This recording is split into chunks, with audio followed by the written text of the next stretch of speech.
ini alasan untuk memakai topeng ini mungkin bisa diinfoin dulu nih ke penonton. Alasan saya pakai ini nih karena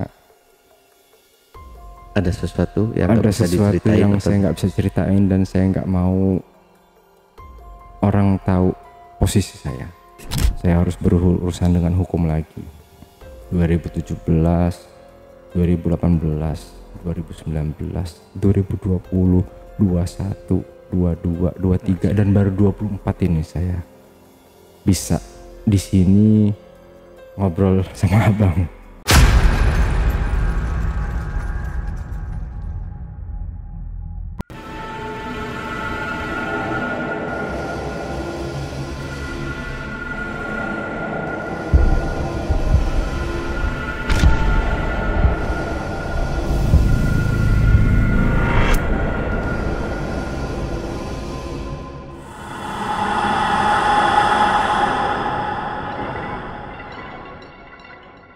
Assalamualaikum warahmatullahi wabarakatuh. Ketemu lagi dengan saya, Ale, host Jejak Backpacker.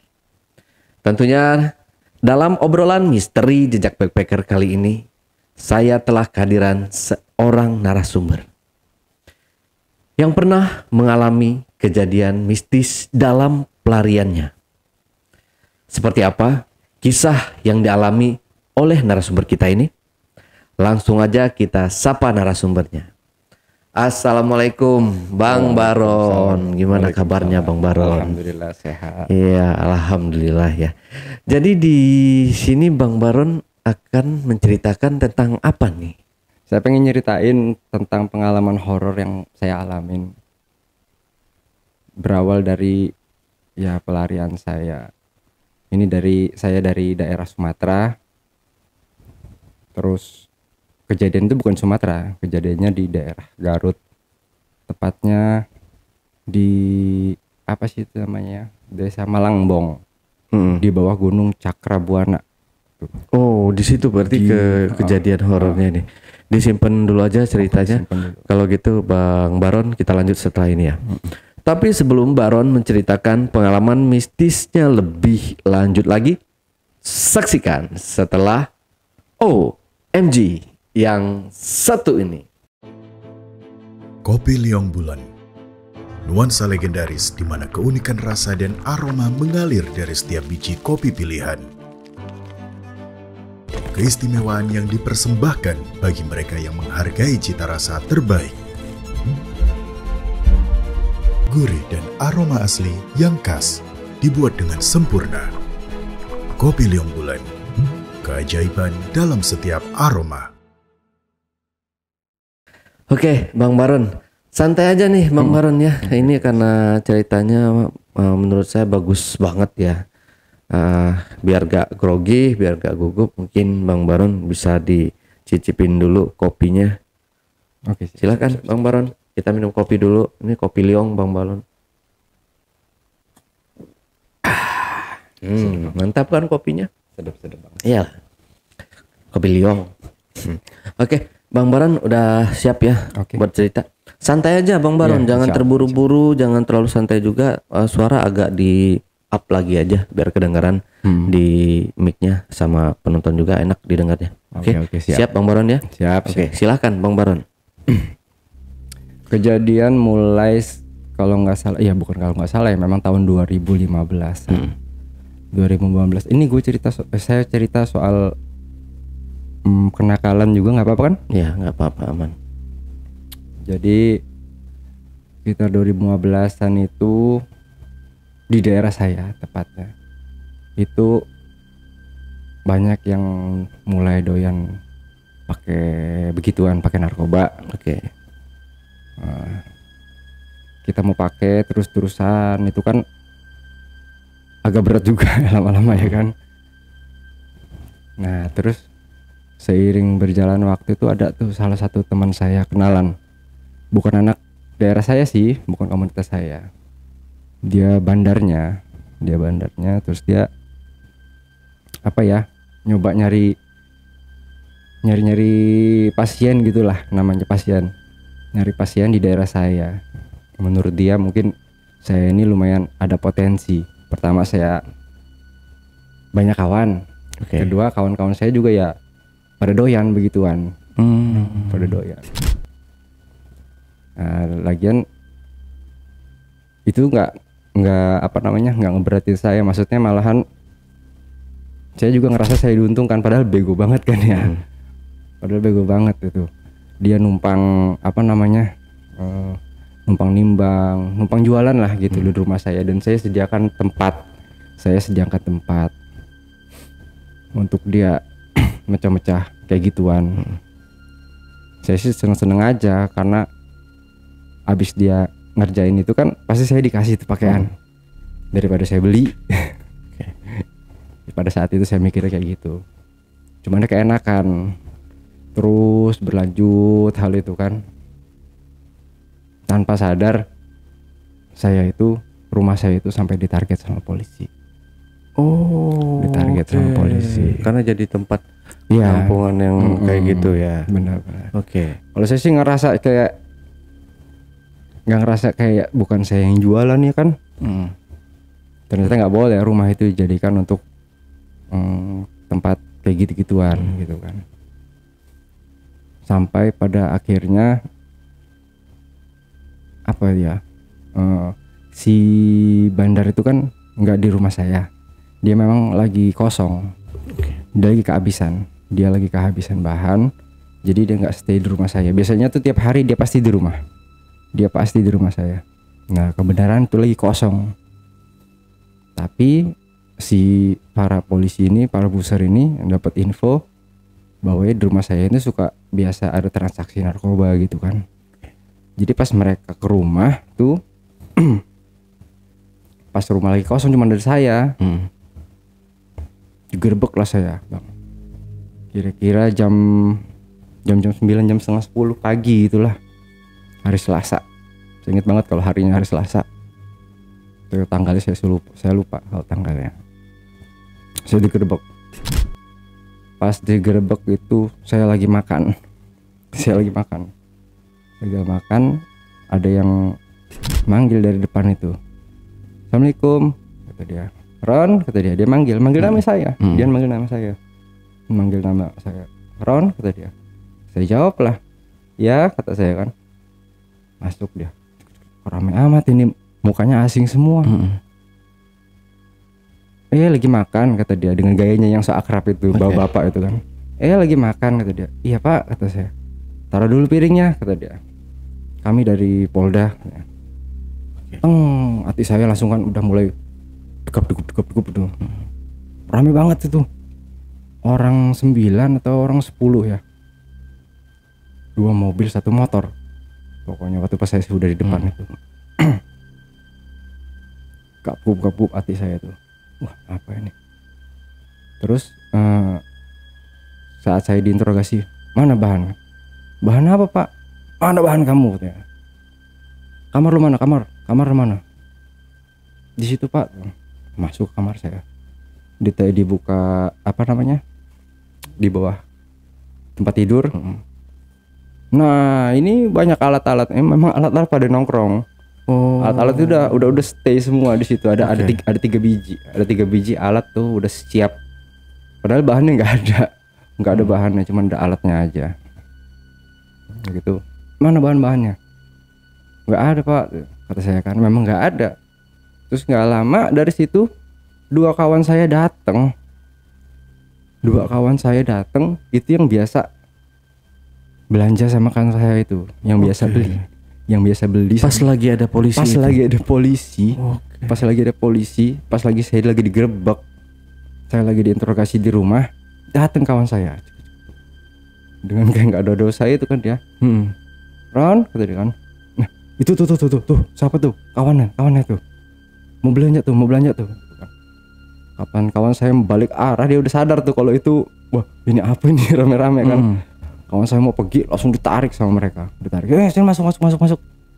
Ditarik lah kawan-kawan saya masuk. Jadilah 3 orang itu. Jadi kami tadinya saya sendiri jadi bertiga. Digelandang lah ke Polda. Di Polda sampai berapa hari ya? 3 harian itulah. saya dikasih kesempatan untuk ngubungin keluarga, dan keluarga saya belum ada yang datang. Karena apa ya, bukan saya dicuekin, kenapa? Di rumah saya itu mau ada acara nikahan ponakan saya. Jadi saya ngerasa, wah gue nggak diurus nih. Sedangkan teman saya yang 2 itu orang tuanya udah bolak-balik datang aja, sampai negosiasi, dan akhirnya hari ketiga pas mau hari keempat mereka ditebus. Mereka ditebus 2 orang itu.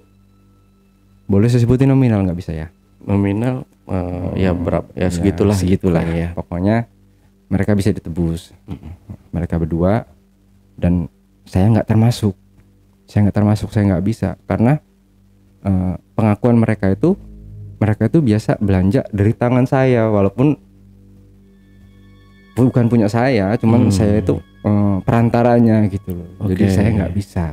Artinya mereka berdua ini cuma pemakai di jeratnya ya. Di jeratnya itu. Terus saya udah mulai, ya Allah, siapa yang menolong saya? Ini saya berdoa aja ya. Namanya kita kalau lagi dalam keadaan susah itu ya berdoa mungkin lebih khusyuk kali ya. Kita tolong, balik lagi lah pasti ke Allah lah, pasti kita balik lagi. Saya berdoa khusyuk benar. Akhirnya di hari ke-7 setelah acara nikahan di rumah saya itu kelar, ponakan saya nikah itu kelar, hari Senin datang keluarga saya, Bang. Datang ke rumah saya. Datang ke sana, diurus saya. Hari itu juga saya bebas. Hari itu juga saya bisa ditebus juga ya? Alhamdulillah, Bang. Itu udah biasanya tuh hari ke-6 itu udah turun, itu udah nggak bisa biasa. Itu saya, tapi masih rezeki saya lah, masih bisa diurus. Dan akhirnya saya bebas. Seneng banget, sampai saya bawa motor dari sana itu nggak pakai sendal lagi saya, saking senengnya saya dari sana. Udah gitu saya dikasih surat pernyataan, terus dikasih surat walap ya, wajib lapor gitu ya. Nanti kamu harus laporan ke sini setiap minggu gitu loh, tanda tangan. Ya saya kerjain, cuman itu dia, Bang, namanya saya masih seneng-senengnya, masih baru-barunya, Bang ya. Dibilangin sama siapa aja kayaknya nggak mempan gitu, Bang. Jadi nggak bikin kapok gitu loh. Kapok saat ditangkap aja kapok, Bang. Begitu di luar mah masih menang setan. Balik lagi saya kumpul sama kawan begitu lagi. Itu selang berapa hari atau berapa minggu, berapa bulan dari kejadian di penangkapan itu? Berapa bulan apaan? Baru 2 hari. Oh, dari keluar. Dari keluar itu. 2 hari itu saya udah pakai lagi, Bang. Astaga. Saya udah pakai lagi. Kebingungan nih waktu pas hari mau wajib lapornya itu kan dibilangin ada yang nakutin katanya. Hati-hati lu, nanti wajib lapor kan diurin katanya. Iya tah. Waduh, kata saya. Ketahuan dong kalau saya masih pakai kan. Ternyata enggak, Bang. Ternyata enggak. Saya sempat tuh minggu pertama setelah saya keluar itu saya wajib lapor sekali. Udah gitu kawan saya itu yang bandar itu mulai dia ngubungin saya pertama lewat telepon kan. Kemarin katanya gini ya, gini. Iya, apaan lu? Kapan gua ini karena musibah lu nggak ada nongolnya. Ya gue juga takut lah, kata dia. Terus gimana nih? Yaudah, kata dia. Lu kesini, kata dia. Dia nyuruh saya ke sana. Itu untuk pertama kalinya saya tahu rumah dia, saya tahu tempat dia nongkrong. Biasanya dia nongkrong di rumah saya, dan itu baru pertama kali saya dikasih itu barang di rumah dia. Pakai lagi tuh saya, Bang, sama dia. Terus mulailah terlena sama keenakan gitu lagi. Nggak pakai lama, Bang, nggak pakai lama. Minggu kedua itu saya, maaf tadi ada yang kelewatan. Jadi begitu saya keluar itu kan sama bapak saya dimarahin. Lu kalau dikasih kamar lu ngumpulin kawan-kawan, kata dia. Kamu tuh ngumpulin kawan-kawan nanti nggak bener, apa di dalam kamar nggak ketahuan. Jadi saya itu di rumah itu nggak dikasih kamar lagi, Bang. Oke. Orang tua kan takut, ya kan? Kejadian lagi. Takut kejadian lagi. Jadi ya udah bagus sih menurut saya, namanya orang tua ngejaga saya supaya nggak begitu lagi dengan cara saya itu nggak dikasih kamar. Jadi ditariklah kasur saya itu di ruang tamu, kayak orang sakit saya tidur di ruang tamu. TV saya, terus saya bikin kayak speaker itu saya kelilingin itu kayak apa namanya, kayak counter pun itu keliling, Bang. Keliling itu, jadi tidur di situ saya. Tapi tetaplah, Bang, pintaran saya. Ya ampun, masih pintaran saya, tetap saya pakai juga walaupun saya di ruang tamu itu. Tetap ada aja 1-2 kawan yang nongkrong, yang masih nekat gitulah menemani kenakalan saya itu. Sampai pada akhirnya di minggu kedua itu pagi, Bang, pagi-pagi lagi itu. Saya ingat banget kalau itu hari Minggu. Hari Minggu soalnya saya lagi nonton film Doraemon itu. Lagi nonton film Doraemon. Datang lagi tuh. Pagi gitu ya. Nah, rame lagi, datang lagi. Ini lagi kan. Kaget bapak saya sampai kayak gelagapan gitu kan, kayak ketakutan gitu. Namanya orang udah tua kan. Kenapa, Pak? Ini mau ada apa mau ketemu sama si Baron, katanya. Iya gitu ya. Masuk. Mana. Langsung nggak pakai basa-basi lagi mereka. To the point aja. Mana. Apanya, Pak? Gak usah apanya kata dia. Mana bahannya, katanya. Bahan apa? Udah lagi lu nih. Di acak-acak lagi itu rumah saya. Diacak-acak lagi. Tapi kan udah bersih. Saya nggak kotor karena pengalaman yang pertama itu.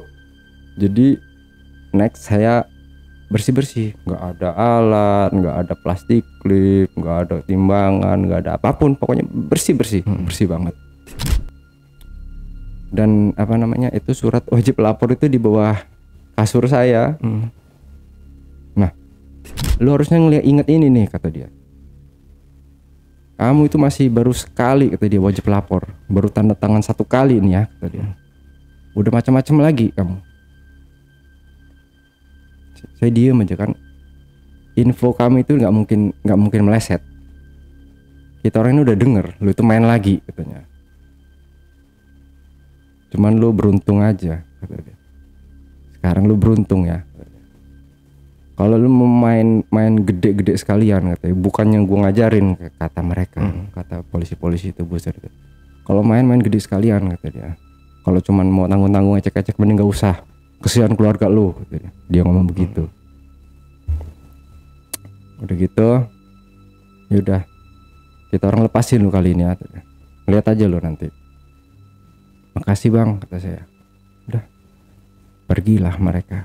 Oke, aman ya. Setelah mereka pergi, mulai saya sadar lagi. Wah, ya ampun, gua nggak sadar sih kemarin udah dikasih kesempatan, ini mau kayak gini lagi, kasih kesempatan lagi nih, masih dikasih lagi kesempatan.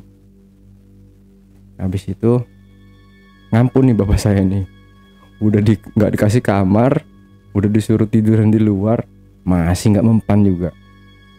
Akhirnya ditelepon lah mbak saya yang nomor 2 itu ada di Bandung. Ditelepon lah sama saya. Halo, ini adik kamu ini nggak bener nih pergaulannya, baru kemarin gini. Ini udah mulai lagi nih, barusan nih buser-buser pada datang sini lagi nih, nangkep, kata dia. Untung nggak dibawa, katanya begitu. Diocehin lah saya sama keluarga, di sidang lah. Akhirnya mereka mutusin saya untuk dibawa ke sana, ke Bandung. Serah mau diapain adek lo, bawa lah saya ke sana, Bang. Hari itu juga saya berangkat, saya siap-siap cek sana. Begitu sampai di Pul Kramat Jati, saya kan nyampenya di Pul Kramat Jati itu, dijemput sama mbak saya. Dibawa dulu ke rumah sama dia. Dibawa ke rumah, itu rumahnya ada di daerah di Parakan Mas. Udah gitu dibilangin sama mbak saya, kamu jangan dipikir mau enak-enak di rumah, kata dia. Terus bukan di sini nanti, kata dia, besok kita berangkat, kata dia. Kemana, pikir saya juga nggak pernah dengar cerita mbak saya membawa kemana, mau dibawa kemana, nggak tahu saya. Oke, saya pasrah aja. Awalnya sama bapak saya bilangin, katanya saya mau dimasukin pesantren. Ya ampun, masuk pesantren nanti udah tua gini kalau masih kecil, udah bodo amat ya, daripada lu nggak bener lu main makan kawan lu, ngomongnya begitu kan. Ya udah pasrah aja kan. Di jalan besok harinya itu mulai tuh kita prepare segala macam itu untuk sana. Kok prepare, pikir saya dibawain kompor, dibawain apa, kayak mau kemah itu bang. Kayak mau kemah. Udah ikut aja sambil jalan keluar tol. Cerita mbak saya itu, kakak saya itu, jadi dia bilang jangan lu kira mbak kamu ini di sini nih cuman enak-enakin dapat uang dari suami aja, kata dia. Mbak juga punya usaha, kata dia ngomong begitu. Terus ya kamu kalau mau jadi orang bener di sini ya belajar juga, kata dia. Terus ya dia ngomong lah kalau dia sewa tempat di daerah Garut itu ya, di Malangbong itu dia sewa tempat. Terus dia buka usaha gesek kayu itu loh, apa sih namanya, maklun, kalau di sana itu orang bilang. Maklun kayu itu, penggergajian kayu. Jadi kita beli kayu gelondong, bukan panglong. Kalau panglong itu kan tempat kayu udah jadi geseknya. Kalau kita kayu gelondongan terus kita gesek gitu loh, kita potong-potong sesuai keinginan gitu. Jadi sampailah saya di tempat. Setelah berapa jam perjalanan sampailah di tempat itu. Di situ ada tanah lumayan luas lah ya, udah lumayan luas. Terus ada 2 bangunan, satu bangunan lama yang menurut saya itu agak apa ya, nggak ada yang nempatin. Tadinya itu bekas yang penunggu lama, sekarang jadi kosong. Itu bangunnya tingkat tapi dari kayu semua, kayak villa gitu bang.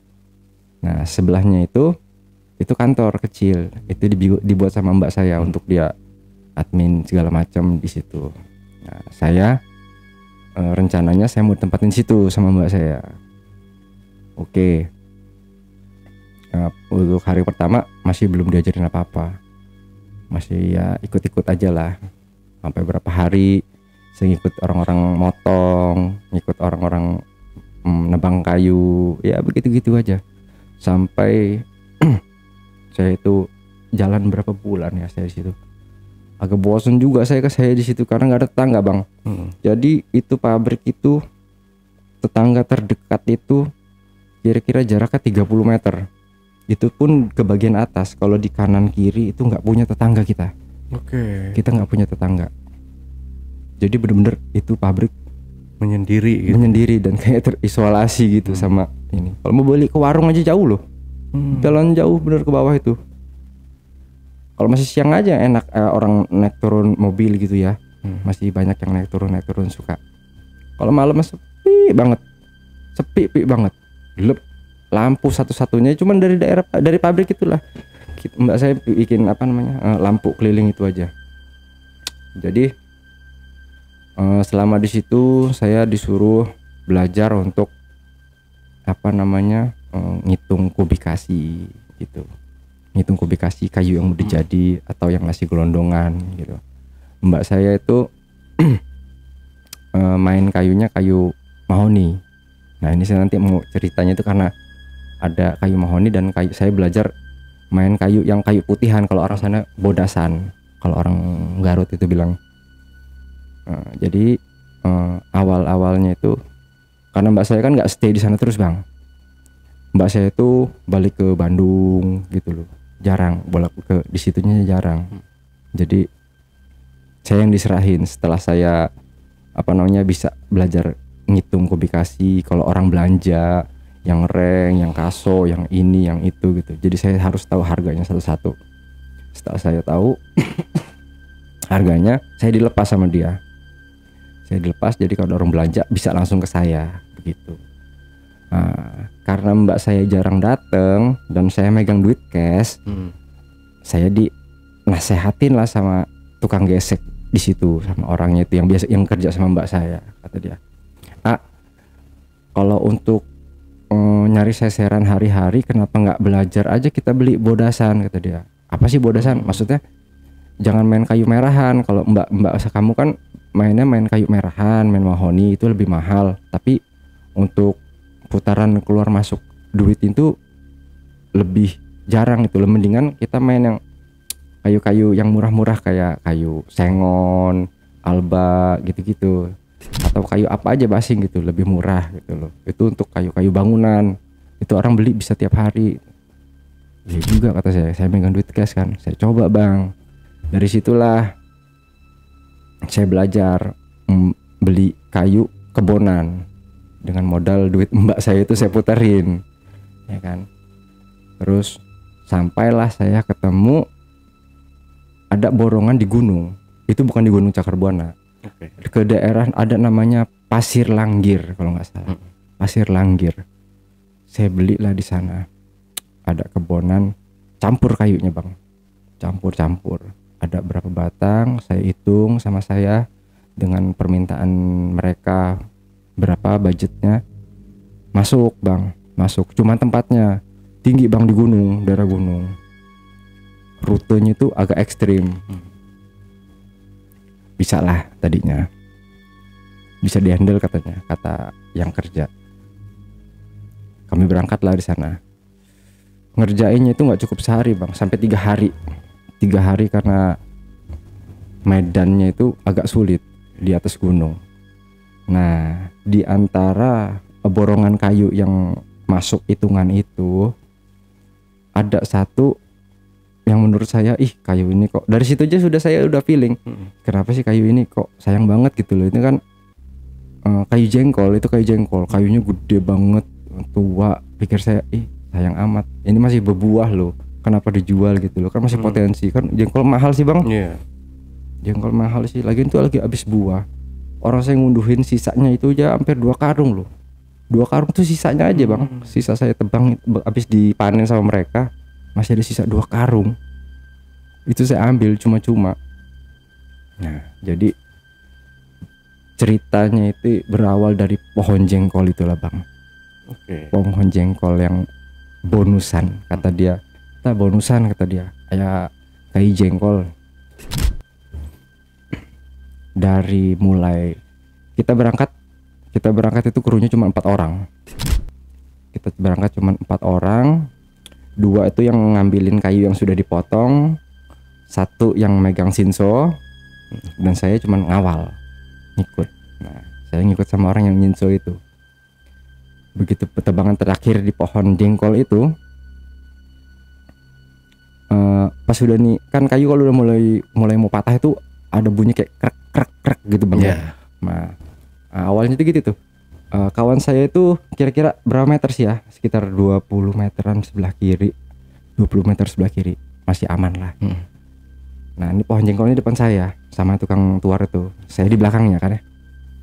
Begitu pohon udah mulai bunyi krak. Ada suara orang ngobrol, Bang. Ada suara orang ngobrol jelas banget di bawah itu. Di bawah. Di dekat kami kira-kira di apa namanya? Di tempat pohon itu, arah pohon itu merubuh.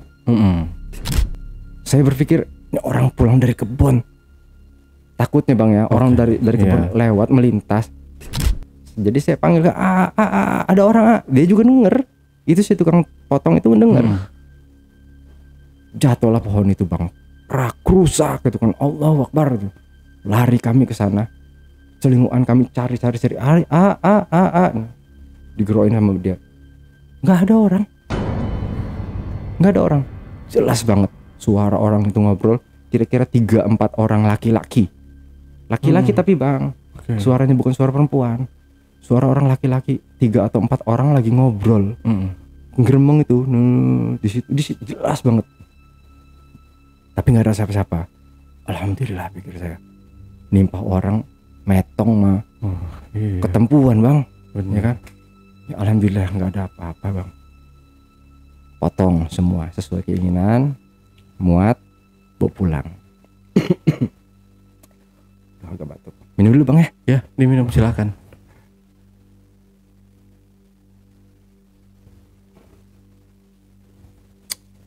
Jadi setelah dibawa pulang itu nggak langsung ada keanehan besoknya Bang. Oke. Besoknya Bang.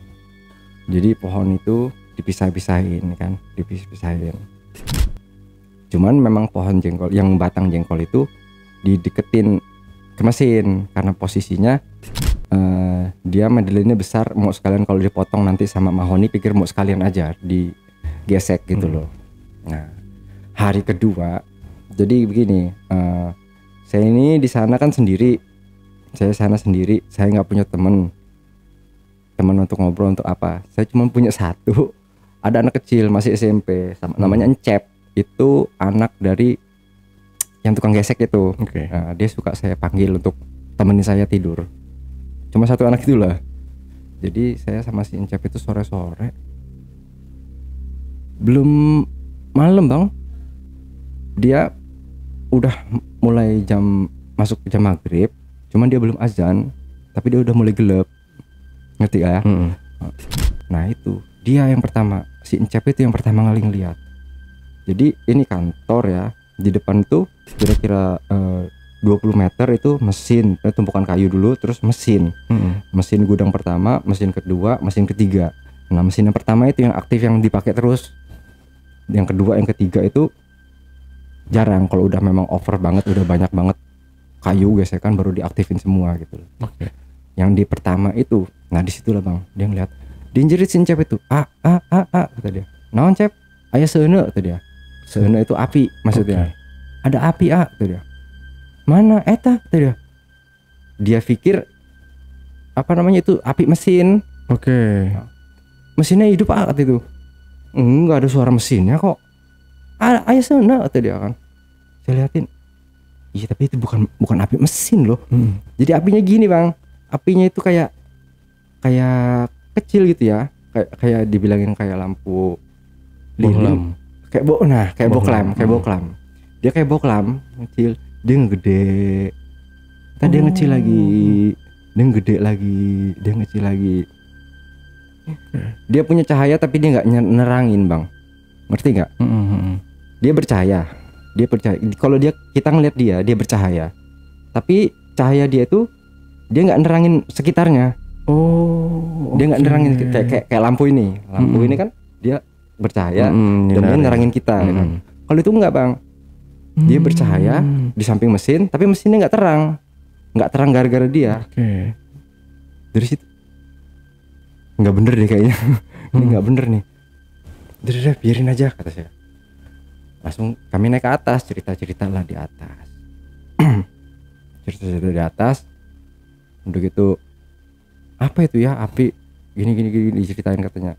Memang ada sih dulu juga, terus orang-orang situ sih ngait-ngaitin gitu loh, ngait-ngaitin memang di situ tuh suka ada yang nongol gitu kan ya, tapi mudah-mudahan nggak ganggu kamu lah.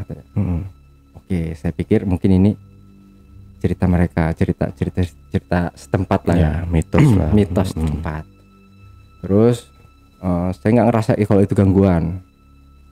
Kemudian dikuatin lagi dengan hari selanjutnya Bang.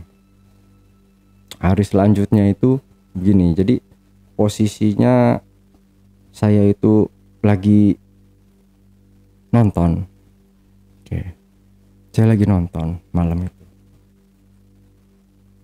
Di samping saya lagi nonton tuh sama si Encep itu, Encep itu tidur Bang. Tiap malam saya suruh tidur rumah saya di kantor itu.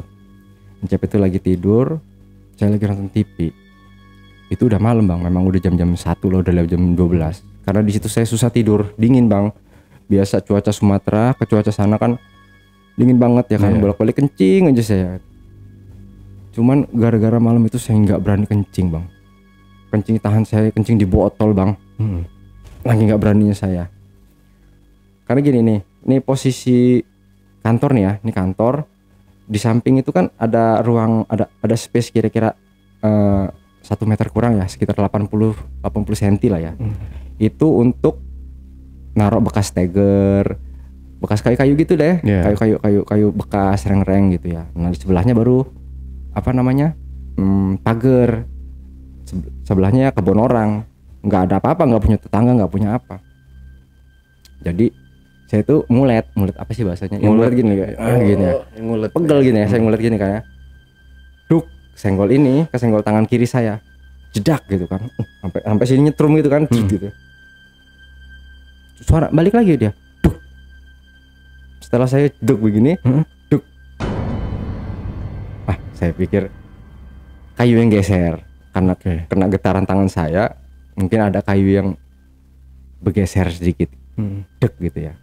Masih pikir positif aja saya. Saya iseng bang, tangan saya. Setelah kejadian pertama itu, saya iseng 2 kali pakai tangan kanan saya, duk. Saya gituin, saya mainin begitu. Posisi saya sendiri dan itu lagi tidur sih. Duk. Bales bang. Bales bang 2 kali juga, duk. Wah, nggak bener ini. Mulai di situ saya mulai duk, jantung saya udah nggak bener ini. Wah, nggak bisa tidur saya bang, nggak bisa tidur. Kencing udah di botol aja saya. Wah, nggak beres ini. Lampu mau nggak pernah saya padamin bang. Tidur saya terangin terus. Gelisah hati ini udah nggak tenang itu kan. Udah nggak ketahan lagi. Saya bangunin Cep. Nah, yuk ke rumah kamu aja. Kenapa? Nggak apa-apa. Sambil males itu kan dia bangun itu males, saya seret kunci pintu, naik saya ke atas. Tuh. Akhirnya saya ganggu keluarga dia, buka pintu tidur di rumahnya dong. Itu pengalaman yang kedua ya. Yang ketiga ada lagi bang. Besok. Nah jadi mbak saya itu di situ kan kita punya tempat itu kan baru kontrak dan mbak saya masih belum punya armada, belum punya kendaraan untuk mengangkut, masih ngerental, masih nyewa sama orang. Di situ ada nyewain call diesel. Jadi kalau kita ada belian kayu, kita pakai mobil dia gitu loh. Nanti kita bayarnya nggak pakai duit, nggak apa-apa. Kita bayarnya pakai sisa gesekan itu kan ada kayu-kayu ranting-ranting segala macam. Itu bisa dikasih ke dia, dihargain sama dia, dipotong aja itu satu itu isinya 700.000 kan untuk kayu sisaan suluh untuk bakar tahu. Orang tukang tahu itu jadi masih laku. Jadi namanya Mang Ucu yang punya kol diesel itu, langganan mbak saya itu Mang Ucu.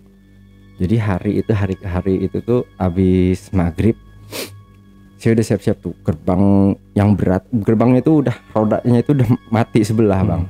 Jadi harus pakai tenaga kalau nutup itu kan. Kruk. Udah saya tutup, saya rantai, saya gembok, truk aman, saya naik ke atas. Saya udah nambah, setelah kejadian itu saya nambah ngurangin untuk tidur di tempat kecuali siang aja. Udah siap-siap, naik saya ke atas bang. Wah, bakal tidur di atas lagi nih. Begitu sampai di atas, belum malam bang, baru masih di bawah jam 12, udah sekitar jam 10, jam 11 itulah. Jam 10, jam 11 itu. Dan itu bukan saya sendiri, keluarga si Mang Ajang, ada namanya Mang Ajang, itu mamangnya si Incep itu tukang gesek kayu juga, pekerja mbak saya juga. Itu kami mendengar suara kayu diturunin dari mobil. Suara kayu diturunin dari mobil itu khas bang, kalau dari jauh dan di tempat itu kan sepi, nggak ada ini kan, jadi kedengeran banget. Ada aktivitas malam tuh kedengeran banget. Suaranya tuh glendrung. Nah itu ciri khasnya itu, kayu masih bulat-bulat turun dari mobil itu, kayak dibantingin itu, glendrung, jelas banget. Ayah nurunin kayu katanya, ada yang nurunin kayu kata sih. Saya juga nggak mikir-mikir lagi itu bener Mang Ucu apa enggak, tapi saya pikir Mang Ucu bongkar kayu siapa, tapi nggak saya pikirin, yang pasti langsung aja turun ke bawah sama si Ajang itu. Pakai senter, matiin lampunya. mendep kita, karena posisinya kan pabrik itu di bawah dan rumah si Ajang itu agak atas, naik ke atas menuju ke arah ke kaki bukit Gunung Cakrabuana itu kan agak ke atas posisinya. Jadi dari atas itu bisa ngintip aktivitas di lokasi itu. Kita ngintip, lihat pelan-pelan, lihat nggak ada siapa-siapa, nggak ada mobil bang. Dari situ saya baru sadar, lah kuncinya aja sama saya. Oke. Gimana mobil mau masuk? Orang kunci gerbangnya saya pegang. Nah, itu tadi mobil siapa tadi? Teuing. Nah, aneh lagi itu. Itu kuping bukan saya aja yang denger. Lanjutnya ke cerita yang dia mulai manggil saya. Itu ada yang saya dipanggil bang. Sampai cerita ekstrim itu saya dipanggil. Dia manggil nama saya. Jadi ini di hari berikutnya. Hari jeda kayaknya bang. Jeda 2 hari setelah saya manggil mbak saya bang. Saya manggil mbak saya. Saya udah ngerasa kayaknya itu gangguannya udah nggak bener. Jadi saya manggil mbak saya. Mbak, kayaknya ada yang aneh kayak di tempat ini. Kenapa? Saya ceritain dari hari awal begini. Yaudah ntar mbak kesana. Datanglah mbak saya ke situ. Datang dia ke situ, bawalah orang yang bukan bawa dukun ya, maksudnya orang yang mungkin paham lah ke situ. Disuruhlah sama dia, di mana-mana aja deh, gangguan apa aja, katanya. Saya ceritain semua kan. Memang di sini ada auranya yang negatif, dia bilang. Saya disuruh beli rokok sama dia. Saya disuruh beli rokok 4 bungkus sama botol aqua besar itu, 4 botol juga. Begitu saya sudah beliin, itu botol airnya dibuang, kemudian botol itu sudah dibolong-bolongin bang. Botol itu dibolong-bolongin keliling, terus dimasukin rokok itu keliling. Keliling dia, jadi kayak duri itu keliling itu. Dibikin 4 botol itu, 4 bungkus itu dihabisin untuk rokok itu. Sama dia ditaruh di tempat-tempat yang menurut dia ada aura negatifnya, kata dia. Taruhlah sama dia. Saya ngeliat memang aneh sih bang pada saat itu kan. Tutupnya ditutup ya, itu botol ditutup, terus rokok itu dihidupin, kayak ada ngisep memang bang. Kayak kita ngisep rokok gitu, nyala itu itunya. Ya kata saya, serem juga ya, kok bisa kayak gitu ya, nyala kayak orang ngisep itu, nyut, cepet habisnya itu, lebih cepet kayak kita ngisepin rokok ini, kayak orang lagi stres, ngisep rokok itu, cepet habisnya. Ada juga yang lambat, ada juga botol yang lambat ngisepnya. Setelah itu dia bilang sama mbak saya, ini yang ganggu sudah di sini, katanya. Yang ganggu sudah di sini, sudah bapak amankan, sudah diamankan, kata dia. Terus ya udah, mbak saya ngasih terima kasih, itu kasih ada maharnya, mungkin saya nggak tahu lah ya. Udah pergi, saya pikir aman dong, ya kan.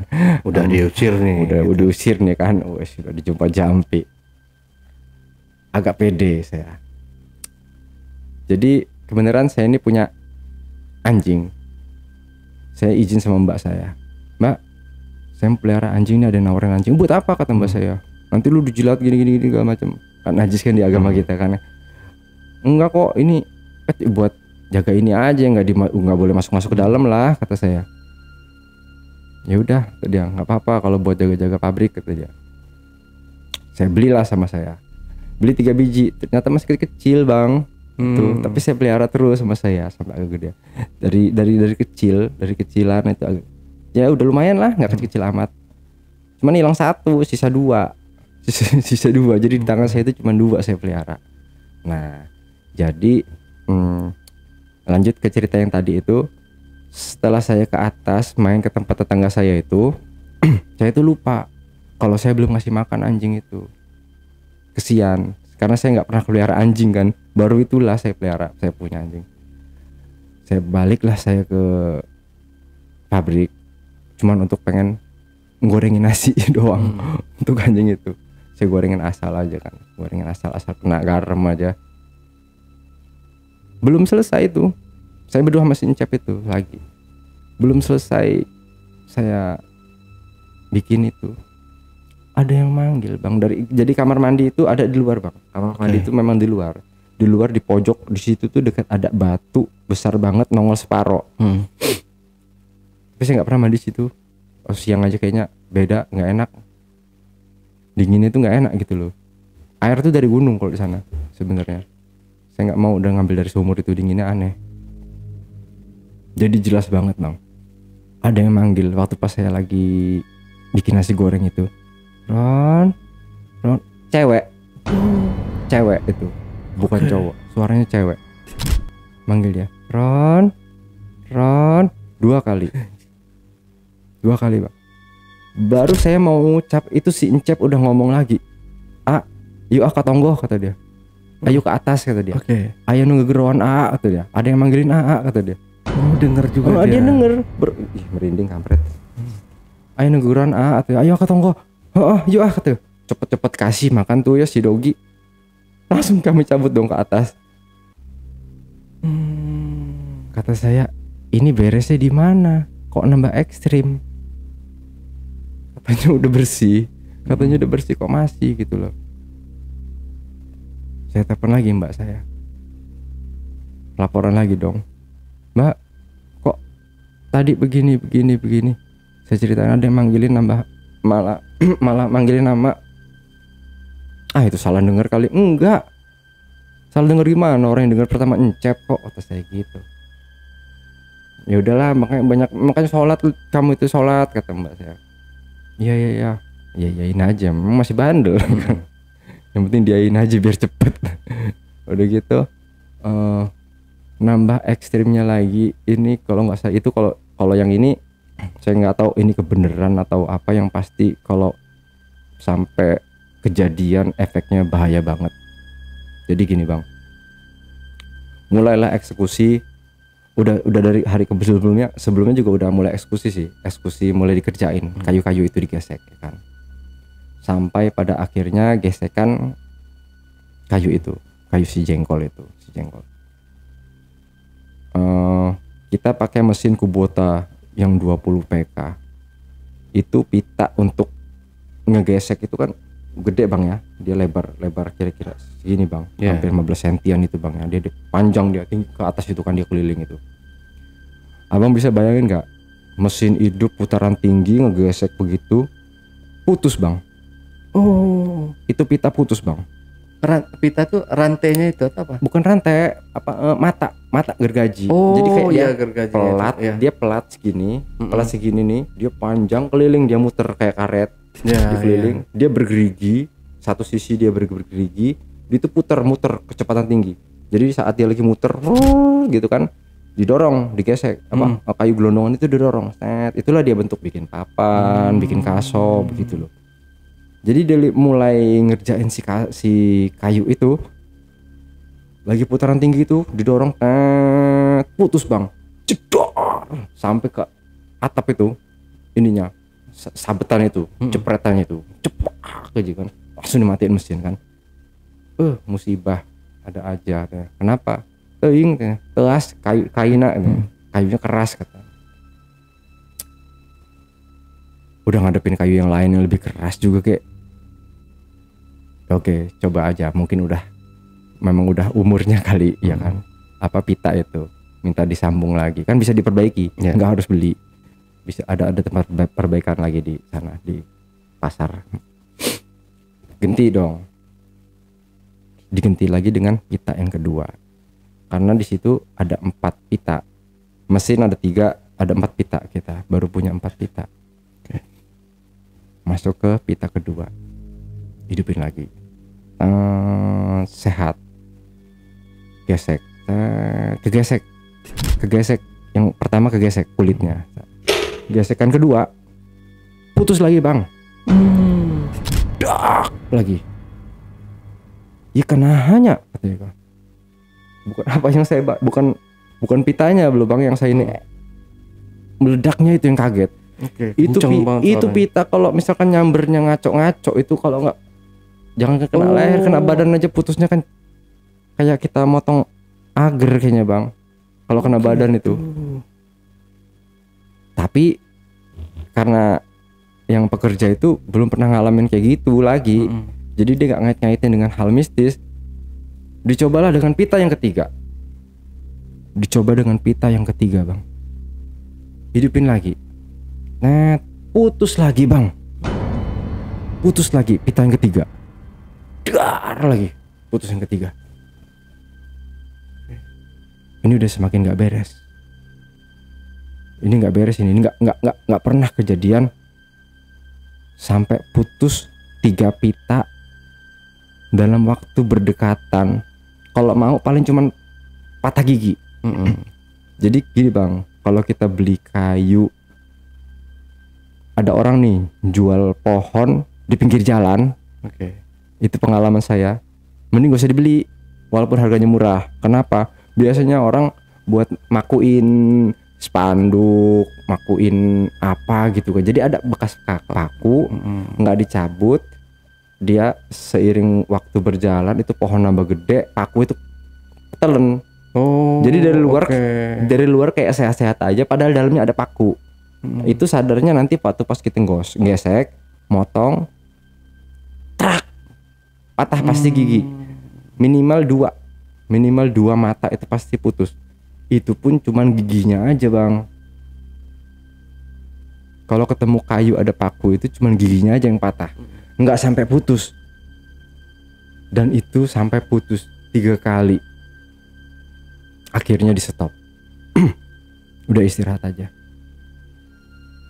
aja, besok dilanjut lagi, saya bilang gitu. Sambil kalau mau dihabisin lagi nanti malah nggak bisa kerja sama sekali kan.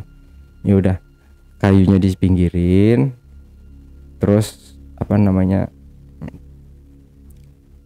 pita yang bagus dipakai, tapi jangan dipakai buat kerja dulu gitu, maksudnya diganti aja. Terus yang 3 itu diservis deh, saya suruh orang saya yang servis. Udah, hari itu kita libur kerja. Tapi itu abis itu gangguan kayaknya ngejeda sampai hari kedua apa hari ketiga ya, ada lagi bang, ada gangguan lagi. Gangguannya itu jadi kantor itu ada kaca ya, kaca itu tingginya kira-kira segini nih, semeja ini bang. Berapa meter? 1 meter bang ya? Iya, dari bawah 1 meter, ada 1 meter jendela. Dari dalam itu lagi-lagi si Encep itu tidur. Saya selalu nggak bisa tidur, selalu susah tidur saya di situ. Saya lagi nonton TV, saya lagi main handphone biasa. Itu ada suara kuku kalau kena kaca itu kayak mana bang suaranya? Krik krik krik krik krik krik krik krik kriknya itu beda kan ya? Kring kring kring ting gitu. Kuku kena kaca. Saya pikir itu si anjing itu. Paling si anjing pengen masuk kali, dingin kali ya di luar ya. Saya masih mikir positifnya gitu. Saya selalu pikirin positif dulu. Anjing ini mah mau masuk gitu lah. Terus saya pikir lagi bang, anjing saya masih kecil. Kalau dia berdiri pun kayaknya nggak nyampe deh. Tangan dia tuh nggak mungkin nyampe ke kaca itu. Belum nggak lama dari saya mikir kayak gitu, kok suaranya tuh bukan di trik-trik lagi, digesek bang. Kayak film-film horor itu. Kampret kata saya. Nambah nggak tenang bang. Serba salah sayanya. Mana saya laporan sama mbak saya, mana nggak dibalas lagi. Telepon nggak diangkat-angkat, memang udah tidur, kayak mau waktunya udah tidur, orang hampir tidur, udah tengah malam. Saya nonton TV serba salah bang. ditutupin ini, saya tutupin bantal ini, mau tidur itu nggak bisa bang, kayaknya suara apa aja kayak tembus gitu, hati ini nggak tenang, bener-bener nggak tenang. Lama-lama saking saya takut sampai setakut-takutnya, mau kencing aja saya nggak bisa karena botol udah nggak ada lagi bang, botolnya udah penuh semua, udah penuh air kencing saya itu, saya udah nggak bisa kencing lagi, udah nggak ketahan lagi kan. Yang tadinya saya takut sampai saya emosi bang, dari saya takut banget sampai akhirnya saya emosi, wah mau dibuat gila ini kayaknya gue nih, asli mau dibikin gila ini, ngapa sih ya kan, kok kayak gini amat, sampai saya ngerasa ngapa sih ini setan kok kayak gini amat sama gue, dendamnya gitu loh. Ya kan saya nggak tahu kalau memang itu gara-gara kayu itu kan,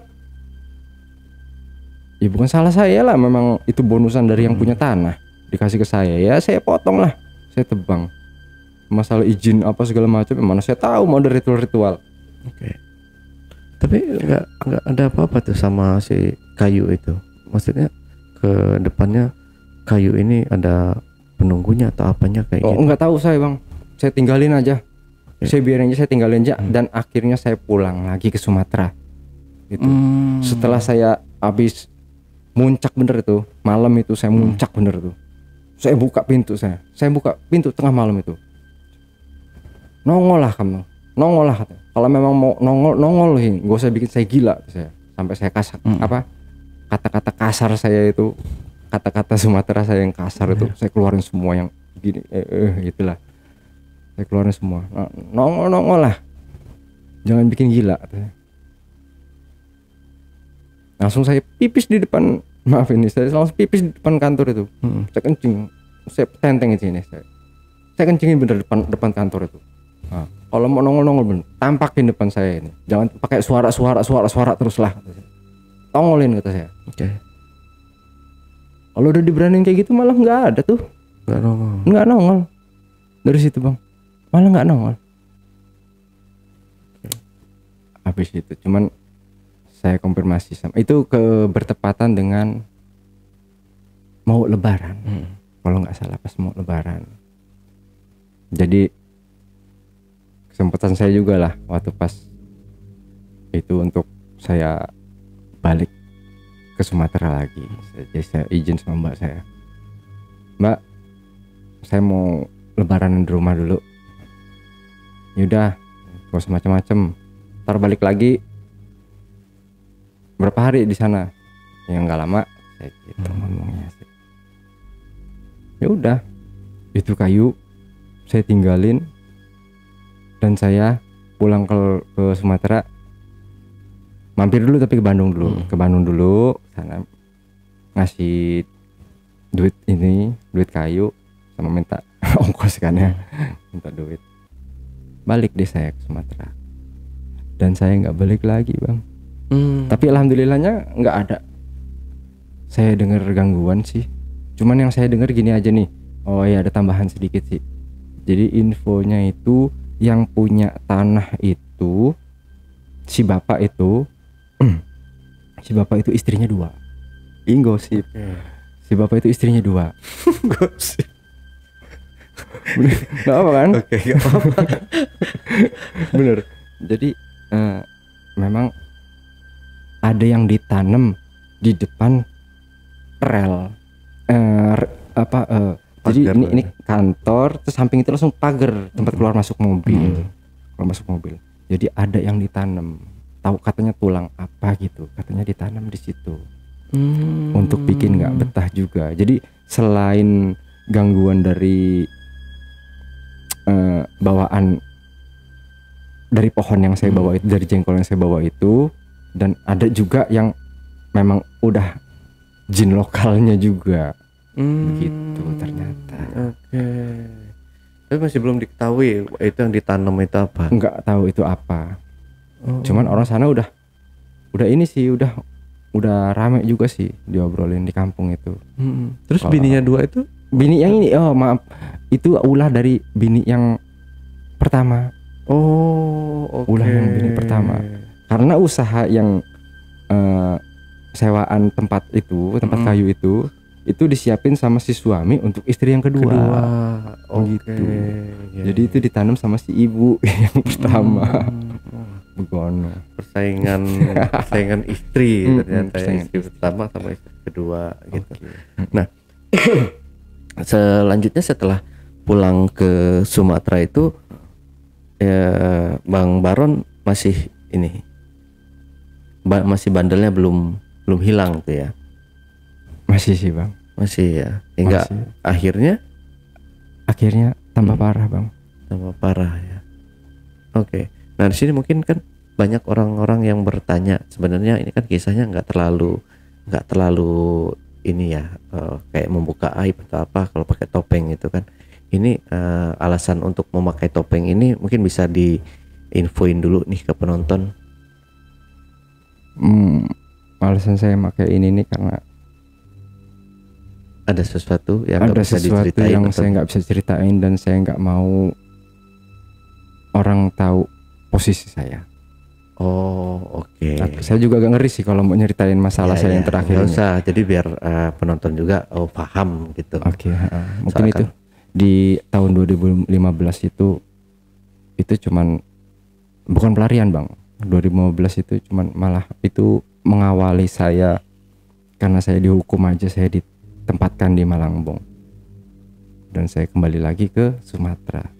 Di Sumatera terus saya berkembang negatifnya, berkembang bukan positif malah negatif ya, berkembang negatifnya sampai saya benar-benar dikasih cobaan di tahun 2017. Saya harus berurusan dengan hukum lagi. 2017, 2018, 2019, 2020, 21, 22, 23 dan baru 24 ini saya bisa di sini ngobrol sama Abang. Oke, ya. Mudah-mudahan Bang Baron urusannya cepat selesai ya. Amin. Yang pastinya semuanya baik-baik aja gitu ya buat Bang Baron atau buat yang di belakangnya, kenegatifannya hilang. Amin. Semoga dan kita ambil yang positif-positifnya. Untuk Bang Baron ya semoga nyaman gitu ke depannya buat menjalani hidup gitu kan. Artinya nggak pengen juga kan jadi kita kayak apa namanya, kayak pelarian nggak nyaman gitu ya, nggak nyaman ya, bener-bener nggak nyaman Bang. Oke, Bang Baron, saya doakan yang terbaik aja pokoknya buat Bang Baron dan keluarga ya. Oke, dari sini Bang Baron mungkin ada yang perlu disampaikan lagi atau ada yang mau disampaikan ke penonton, pesan-pesannya mungkin silahkan. Pesan-pesan dari saya atas kejadian yang pengalaman saya ini. Ya, boleh. Kalau kamu orang masih muda-muda yang baru mau coba-coba pakai narkoba, mendingan lu udahin deh. Diudahin aja dah. Ya, betul. Kenapa kamu orang make, kamu orang ngedar, kamu orang aman sampai sekarang? Itu cuman masalah waktu. Pasti kena. Walaupun cuman make. Iya. Pasti kena. Cuman waktu doang. Pasti kamu orang rasain apa tuh namanya penjara. Ya. Jadi kalau belum terlambat, mending diudahin aja. Dari sekarang ya. Dari sekarang. Oke, sama halnya kayak judi online juga ya Bang ya. Kalaupun ada yang masih terlibat dengan judi online, mending udahi dari sekarang gitu. Benar. Sebelum terlambat, sebelum apalagi semuanya begitu, habis. Benar. Iya. Oke, Bang Baron, terima kasih buat waktunya. Oke, Backpackers, itulah tadi obrolan misteri jejak backpacker bersama narasumber kita, Baron. Jangan lupa untuk selalu support channel YouTube Jejak Backpacker, subscribe, like, komen, dan share sebanyak-banyaknya video-video YouTube Jejak Backpacker. Dan buat teman-teman yang punya pengalaman menarik, teman-teman bisa menghubungi admin melalui nomor WhatsApp di 0852 1234 5683 atau di 0858 47683. Wassalamualaikum warahmatullahi wabarakatuh. Oke, Bang Baron, terima kasih buat ceritanya ya. Diminum lagi kopinya Bang, habisin. Sampai jumpa.